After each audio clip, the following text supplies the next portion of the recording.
Good morning, everybody, and welcome back for some more highest tier Soviet tank gameplay in a battle from the 7th of May 2018.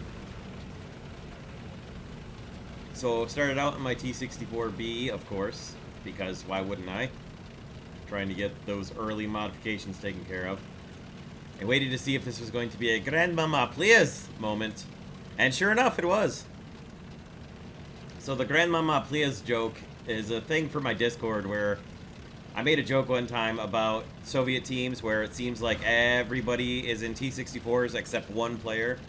And it's like your Eastern European grandmother makes you and all your other cousins who are like the same age as you, who are going off to play soccer or baseball or football or, you know, whatever. And she makes you take that one little younger cousin who just wants to play with all the bigger kids but can't keep up and doesn't know how to play. And that's that one player who's always driving like a KV2 or a Leopard or something different. You'll have one player who's not driving. It'll be like the IT-1 or whatever. Anyway, that's the joke, and I usually screen cap it and put it in my Discord. So that's what that little bit is. Irrelevant to this battle, but just something that happened. So take a bouncing shot from this KPZ-70, or MPD-70 rather. Shoot right back underneath where his 20 mil cannon is coming from, and somehow don't get a hit on him. So that's fun. So push up here to help my squad mate, random squad mate in the T-64B, help him out with his repair. He's getting shot at by somebody. And this time I aim blindly underneath, sort of where the machine guns are coming from, and actually get a hit. So, I don't know. We put the T-64B's excellent reverse speed on display to get away from that. And we go back over to chase down the MPD-70. So that's one Abrams knocked out. And we're going to go chase this MPD-70 down over here. So the one that I was fighting is knocked out. He's done for. And we're going to push through his wreckage and go guard the bridge. And all the smoke and wreckage before I can turn my turret fully, I take a hit that not only sets me on fire, but also takes out my breach and my turret rotation. And without FPE, that makes my T-64B useful as a roadblock and nothing else.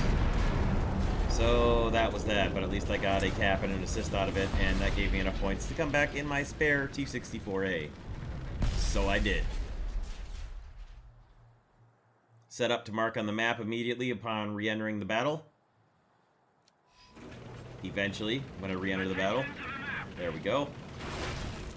Clip a palm tree with the side gills, because, sure. And I think here I was just looking at the X-ray to see if it was worth just bringing all the ammunition or not. And I haven't adjusted my ammo because really I figure that the probability of taking a one-hit detonation by being hit in the ammo is worse than having enough ammunition left over and the odd chance that you take a hit through your ammo and it doesn't detonate and you just lose some ammo. So I probably should actually reduce my number of shells because I'm never going to fire 19 rounds off in a battle, especially in the T-64A, but I haven't adjusted it yet. Anyway, my random squad mate in the T-64B is doing some work over here, and my gills on the other side of the tank are enough to destroy an entire building and slow me down and cover me in rubble because reasons. So I pushed around to go to the other side of A, hopefully moving out towards the B point to capture it and or stop the enemy from capturing it, and hoping that my two guys at A can hold the A point by themselves. And the rubble on top of my tank falls off just in time for me to get covered in more rubble. Now this one at least was intentional, but still, spent so much time getting slowed down by rubble and debris falling on top of my tank.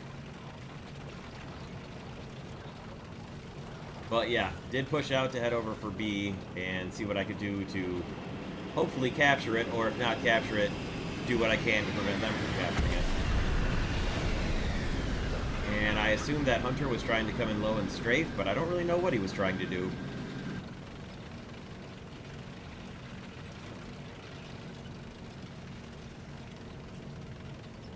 So I see this guy across the way there moving down into the B point. Cannot get to a position where I've got a shot at him. around all the rocks and the vantage point differences, of course, and then they start capturing B. So now I'm going to do what I can to try and spot the guys capping and knock them out.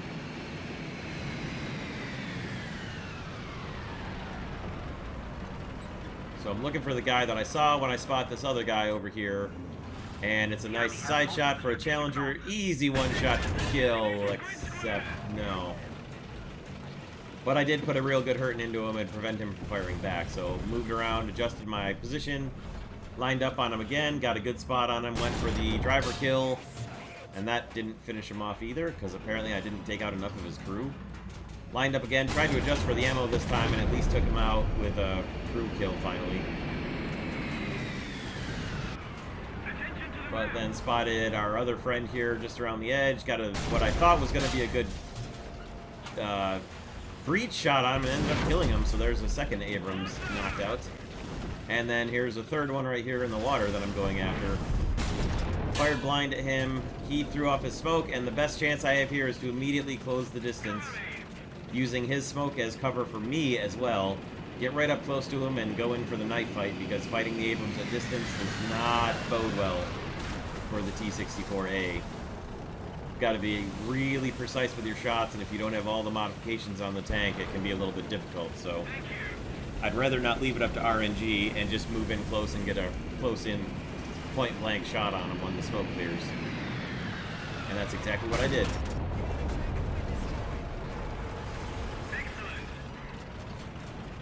And there's the myth of Abrams' invincibility busted. And there's my T-64A busted. By a challenger who has done nothing but drive back beyond everything and try and shoot us from behind up near our spawn. So I've got a sort of an idea where he is. He's been set on fire, but he sets up his smoke, so I'm coming back in my T-55A to get revenge on him, set up to mark him on the map again. At least where I think he is. I look for his smoke over here, and I can't see it, so I don't have a great read on where he is. I probably should have just climbed these rocks right here and tried to get a sniper shot on him, but I went for moving in on him to finish him off and then go finish off the B point again. Put artillery where I thought he was, and naturally I get strafed about 15 times here coming out of the spawn, because that's what happens. So I'm sure he knew where I was as I was coming in here. As I'm getting constantly strafed. Shot a blind shot at that F-84 that didn't really have a lot of chance of coming close to hitting him, but hopefully scared him away off another strafe run. Although I'm sure it didn't.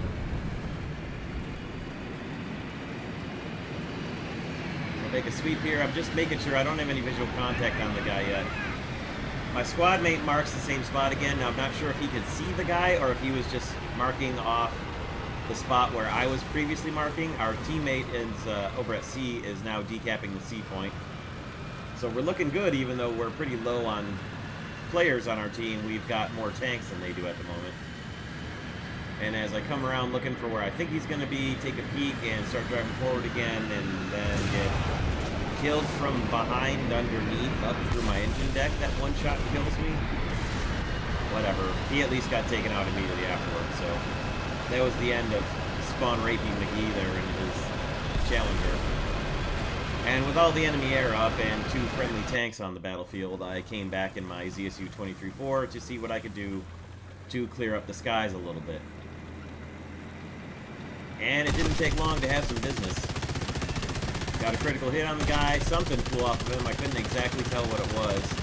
He seemed to be continuing to fly on without too much trouble, so I wasn't exactly sure what I critted on him, but fired a bunch more rounds at him and then gave up and continued on in my slow tank towards the C point. But whatever I critted on him, it must have been enough, because about a second later, there we go. He either lost control and bailed out, or he realized he wasn't going to make it back home and didn't have a controllable aircraft, survivable aircraft, and bailed, so I'm not sure. It didn't look like I set him on fire, so I don't know if I just destroyed his tail controls and he was just unstoppably heading up, climbing upwards or whatever, but anyway, it doesn't matter. 1 air kill, 1 air asset out of the way to stop spotting our team. And we lost our guy who decapped the C point because he drove into the enemy spawn and predictably got killed. So now I know there's a KPZ-70 somewhere on the other side of, or MBT-70, a 70 at any rate, on the other side of C somewhere, and I'm not about to go risk that in a ZSU-23. So I'm going to set up for an ambush on him as he goes back in to take C, and he actually did shortly after, so I was glad I didn't try and risk a frontal engagement on him at the C point.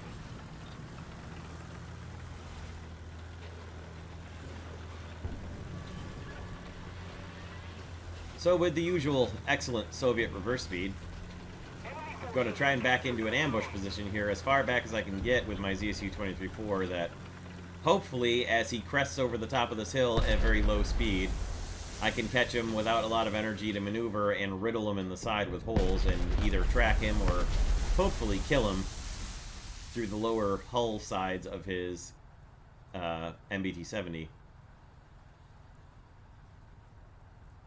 Or maybe he's not gonna come up the hill here. Maybe he went down through the river valley towards B, and I'm pretty sure now, sitting here, that I think that's what he did. And spoiler, I know that's what he did, but during the battle, that's what I was thinking. So I heard an engine there. I wasn't sure if it was my random squad mate moving up through the valley or if it was the enemy, so I pushed forward to parallel with my squad mate, see if I could spot the KPZ-70 up here that I'm expecting to see. So he gets marked on the mini-map, coming up behind me probably, so I'm now going to get out onto the bridge and at least decap the C point in my slow-moving SPAA here, staying as far away from the left edge of the bridge as I can, and see if I can at least get the decap going if I can't help out my teammate. And they start taking B away, so I definitely want to get into C and decap it now to get the ticket fleet back in our favor, which I did. And got off the breakable part of the bridge there.